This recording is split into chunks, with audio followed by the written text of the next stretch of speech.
Hello friends, আজ আমি তোমাদের দেখাতে চলেছি সর্ষে দিয়ে ভোলা মাছ। তার জন্য নিয়েছি ভোলা মাছ, খানিকটা পরিমাণ ধনে পাতা আর হচ্ছে সর্ষে, কাঁচা লঙ্কা বাটা। এই হচ্ছে উপকরণ। এরপর মাছটাকে নুন হলুদ মাখিয়ে ভালোভাবে ভেজে নিতে হবে।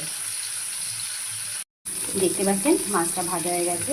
এবার আরও কিছুটা পরিমাণ তেল দিয়ে তার মধ্যে কালো জিরে দিয়ে দেওয়া হলো, পরিমাণ মতো হলুদ গুঁড়ো দেওয়া হলো, পরিমাণ মতো লবণ আর সামান্য একটু চিনি দিয়ে দেওয়া হলো।